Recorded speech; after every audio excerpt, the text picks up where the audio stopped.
আসসালামু আলাইকুম ওয়া রাহমাতুল্লাহ। এখানে উপস্থিত আমার সকল প্রিয় ভাইরা অনেকেই হয়তো পরিচিত, অনেকেই অপরিচিত। তবু হোয়াটসঅ্যাপ অনলাইন গ্রুপের মাধ্যমে আমরা একে অপরের সাথে দীর্ঘদিন পথ চলছি। এই চলার পথে অনেকেরই ছোটোখাটো ভুল ত্রুটি আছে। এই ভুল ত্রুটির সূত্রেই আমরা পথ চলার চেষ্টা করি। আমরা হোয়াটসঅ্যাপ অনলাইন গ্রুপ যখন শুরু হয়েছিল, এটা একটাই লক্ষ্য ছিল, আন্তরিকতা এবং ভালোবাসা। একটি ভাই বিপদে পড়লে তার পাশে দাঁড়ানো। কিন্তু বর্তমান যে প্রেক্ষাপট, এই প্রেক্ষাপটে আমরা কিন্তু একে অপরের সাথে শত্রুতা, বিরোধিতা জড়িয়ে যাচ্ছে। আন্তরিকতা এক পর্যায়ে শেষ বললেই চলে। যাই হোক, এখানে যদিও একটা ইফতার পার্টির আয়োজন করা হয়েছে, আমাদের কারবাই শ্রমিক ইউনিয়ন এবং ফিল্ড এক্সপ্রেসের প্রতিষ্ঠাতা আমাদের সম্মানিত খান কবির সুমন ভাই, তিনি আমাদেরকে আহ্বান জানিয়েছেন। এখানে অনেক গ্রুপের প্রতিষ্ঠাতা, সদস্য বা এমপি অনেকেই আছে। আমার এতটুকুই দাবি থাকবে আপনাদের কাছে যে আমরা কে কোন গ্রুপের প্রতিষ্ঠাতা, কে কোন গ্রুপের অ্যাডমিন, কে কোন গ্রুপের সদস্য, এই ভেদাভেদের জন্য ভুলে যাই। আমি হই চালক, আমি হই রেন্টেকার ব্যবসায়ী, আমি হই গাড়ির মালিক। আমরা কিন্তু প্রতিটা ভাইয়ের উপর কোনো না কোনোভাবে নির্ভরশীল। তাহলে আপনাকে আমার প্রতিপক্ষ বাবার কোনো রাখ নেই, আমাকে আপনার প্রতিপক্ষ বাবার রাখ নেই। আমরা যে লক্ষ্যে কাজ করে যাচ্ছি দীর্ঘদিন, আপনারা হয়তো অনেক ভাইরা অবগত আছেন, বিডিএফ হিসেবে একটা পেজ আছে, যেখানে আমরা শুধু মানে গ্রুপের প্রতিষ্ঠাতা এবং ওখানে একটা আলোচনা করি যে একটা সুষ্ঠু পরিবেশ, যে কোনো কিছু করতে হলে একটা ভালো কিছু যদি আনতে হয়, আমরা একটা ঐক্য করতে হয়। এই ঐক্যটা প্রয়োজন। তাই ঐক্য করেছিলাম। বিগত দিনে যখন খালি গাড়ির ভয় চলতো, এই এখন যারা গ্রুপ প্রতিষ্ঠাতা আছেন, গ্রুপ অ্যাডমিনরা আছেন, তারাও কিন্তু একটা সময় খালি গাড়ির পক্ষে ছিলেন। এখন যখন তারা বুঝতে পারছেন যে না, আসলে খালি গাড়ি আমাদের জন্য ক্ষতি, তখন তারা ফিরে আসছেন। আর বর্তমান যে প্রেক্ষাপট, এই প্রেক্ষাপটে আমাদের মধ্যে কিছু তৃতীয় শ্রেণীর লোক ঢুকে গেছে, যারা কিন্তু আসলে মূলত একটা সময় গাড়ি সম্পর্কে তারা জানতো না, গাড়ির ব্যবসাটা কি জানতো না। যাই হোক, আমাদের কোনো ভাইয়ের মাধ্যমে হয়তো জানছে বা চিনছে, বুঝছে। আসুক, ওয়েলকাম, আসুক। তার দ্বারা আমরা দুইটা ভাই ট্রিট পাবো, আমাদের উপকৃত হবে। কিন্তু উপকার করতে গিয়ে আমার ক্ষতি যেন না হয়। আমি আপনাকে উপকার করতে গিয়ে আপনার ক্ষতি যেন না হয়। ক্ষতিটা বলতে কি বুঝাচ্ছি, যে আজকে একটা ট্রিপ আপনি দিলেন ৫,০০০ টাকা ভাড়া, ২,০০০ টাকা কমিশন, তখনই কিন্তু কষ্টটা লাগে। তো আমি আজকে একটা উদাহরণ দিই আপনাদের। আপনারা হয়তো রনি গ্রুপে এখানে অনেকেই আছেন, দেখতে পাচ্ছেন কিনা। গতকালের একটি ঘটনা, রনি গ্রুপের রাত্র 1:08 মিনিট একটা ভাড়া সার্কুলার আসছে, জামালপুর ৫,০০০ টাকা ভাড়া, ১,০০০ টাকা কমিশন। আল্লাহর অশেষ রহমত, আমি একটু রাত্রে ছিলাম, মানে বল তাকাইছিলাম, দেখলাম দেখে আমার দুজন রিসিভও করছে, ১,০০০ টাকা কমিশন দিয়ে রিসিভও করছে। আমি তাৎক্ষণিক একটা ভয়েস দিলাম যে ভাই, ভাড়া ৫,০০০ বুঝলাম, তো ১,০০০ টাকা কমিশন কেন বুঝলাম না। তখন তার কোনো সারা শব্দ নেই। হ্যাঁ, যে 10% কমিশন দিয়ে একটু ভাড়াটা সার্কুলার দিলে ভালো হতো। পরে করে 3জন বা 4জন ব্যক্তি ভয়েস করলেন, ভাড়াটা আমি নিতে পারি, 10% কমিশন হবে। তখন তাকে আমি একটা কড়া হুঙ্কার দিলাম, এই ট্রিপটি 10% কমিশনে আপনাকে গ্রুপেরই কারোর কাউকে বুঝাই দিতে হবে। আর নয়, রনি গ্রুপ থেকে আপনাকে আমি আজীবনের জন্য রিমুভ করবো, এবং অন্য গ্রুপও যদি আমি পাই, সেখান থেকে আপনাকে রিমুভ করবো।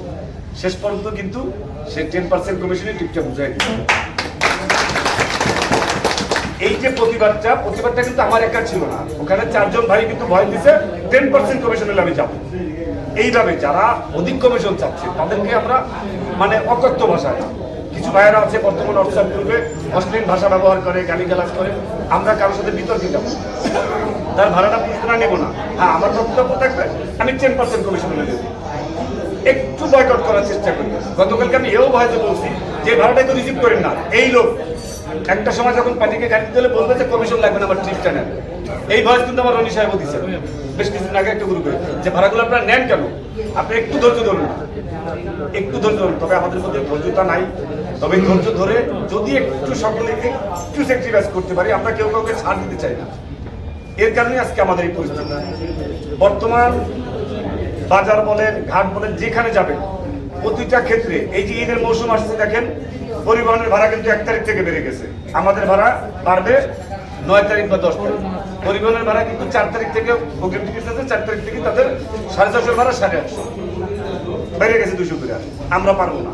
আমরা এখনো ঢাকার গাড়ি নোয়াখালী আছে কিনা, নোয়াখালীর গাড়ি ঢাকা আছে কিনা, এই ধরনের ভয়েসগুলোকে আমরা যারা অ্যাডমিনের দায়িত্ব পালন করি, অন্তত যারা গ্রুপ প্রতিষ্ঠাতা এবং অ্যাডমিন, তারা যদি গ্রুপের দায়িত্ব রাখে, অ্যাডমিন আমাকে গ্রুপের একটা সুন্দর এবং শৃঙ্খলা বজায় রাখা, তা অ্যাডমিনটা যদি একটু একটা গ্রুপে দেখছি আমি 20 জন 25 জন অ্যাডমিন আছে, কারো না কারো নজর তো পড়ে যে আলোচনা সাপেক্ষে ভাড়া, হ্যাঁ আলোচনা সাপেক্ষে হোক ভাড়া, সমস্যা নেই, সেটা নিয়ে আমার মতভেদ নেই, কিন্তু পরক্ষণে বলতে হবে ভাড়াটা এত ছিল কমিশনের।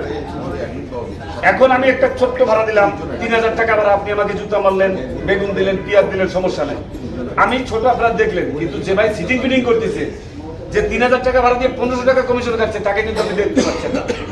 প্রকাশ্যে শত্রু ভালো, প্রকাশ্যে শত্রু ভালো, এটা হচ্ছে একমত।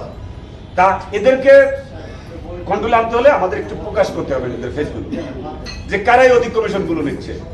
আজ থেকে কিছুদিন আগে হয়তো সর্বোচ্চ 1 মাস আগে আমি একটা গ্রুপে তর্ক করছিলাম, 17,000 টাকার ভাড়া রাত্রে 1:30 বাজে মনে হয় আমি দেখলাম 59টা গ্রুপে 49টা গ্রুপে সার্কুলার, ঢাকা থেকে কক্সবাজার একটা হায়ার গাড়ি লাগবে, 49টা গ্রুপে ভাড়ার সার্কুলার। এইটা নিয়ে তার সাথে একটা তর্ক করলাম, সে বললো ভাড়াটা অনেক ভালো। কত ভালো? ভাড়াটা 17,000 টাকা। আমি 17,000 টাকা যদি ভাড়া হয় তাহলে আপনার একটা গ্রুপে সার্কুলার যদি ভাড়াটা কমপ্লিট হয় কিনা, 17,000 টাকা যে কোনো গাড়ি যাবে। সে 49টা গ্রুপে কেন দিছে? কোনো একজনকে মুরগি বানাবে, এই মুরগি কোথায় আছে কুক করে ডাক দিবে, পরে 7,000 টাকা কমিশন খাবে। তাকে কিন্তু স্পষ্টই বলছি, আপনি 49টা গ্রুপে শুধুমাত্র এই কারণেই দিচ্ছেন যে আপনি এখান থেকে 7,500 কমিশন খাবেন না। আর যদি আপনি ন্যায্য কমিশনে 17,000 টাকা যদি বলেন কাউকে 2,000 টাকা দেবেন, সেও দিবে, এটাও দিবে। 100 নিক না বেশি, 200 অনেক সময় হয়, এটা আমরাও বুঝি। অনেক সময় এখন দারোয়ান বলেন, চার দোকানদার বলেন, লন্ডি এলা বলেন, কমিশন ছিল। এয়ারপোর্টের ভাড়া দিচ্ছি 2,000, বাসার সামনে থেকে লন্ডি এলা ভাই আমার 500 দিবেন না। আমি কয় টাকা পাবো? যেমন আমি ব্যক্তিগতভাবে 2,000 টাকা কমিশন নেই না, আমরা দেখি 1,000 টাকা কমিশন নেয়, বাবা নে না, তা একটু মানে খুশি মনে নেই, জোর করে নিয়েছি না, জোর করে নিলে কষ্ট লাগে। এখন বাজার খারাপ, হ্যাঁ এরপরও মানুষ কালকে 1,000 টাকা কমিশন দিয়ে যাইতো, কিন্তু ওখানে দেখছি 3 জন ভয় দিচ্ছে, আমি বলার পর 4 জনে 10% কমিশনের পক্ষে ভয় দিচ্ছে। শেষ পর্যন্ত কিন্তু ও এই 10% কমিশন টিপটা বুঝে দিতে বাধ্য হয়েছে। এইভাবে যদি আমরা একটু আমাদের নিজেদেরকে একটু কন্ট্রোল করতে পারি, ইনশাল্লাহ আমরা কে কোন গ্রুপের সদস্য, কে কোন গ্রুপে ভাড়া দিচ্ছি, কে মালিক, কে শ্রমিক, আমাদের একটা বড় যে একজন মালিক সেও আমার ভাই, একজন চালক সেও আমার ভাই, একজন গ্রুপ প্রতিষ্ঠাতা গ্রুপ খুঁজছে বিদায় আজকে আমরা ট্রিপ পাচ্ছি। একটা সময় রেন্টেকারে কিন্তু যে বসে থাকতো, সকালে যে বসতো, সন্ধ্যা আসতো ট্রিপের আশায়, রেন্টেকারের সাথে যার সাথে সফর করলো তার আগে ট্রিপটা দিত। এখন আপনি ঘরে বসে ট্রিপ পাচ্ছেন, এটারও কিন্তু গুরুত্ব আছে। প্রতিটা জিনিসের নেগেটিভ পজিটিভ আছে, মন্দ আছে বিধায় কিন্তু ভালোর দাম আছে, এটা বুঝতে হবে। তেমনি ভালো মন্দ মিলিয়ে থাকতে হবে। তবে আমরা কাউকে প্রতিপক্ষ মনে না করি, আমরা আমাদের নিজেদের জায়গা থেকে নিজেদেরকে একটু পরিবর্তন করি, তাহলে ইনশাল্লাহ এই ব্যবসায়িক প্ল্যাটফর্ম অংশগ্রহণ হবে। ধন্যবাদ সকলকে। আসসালামু আলাইকুম।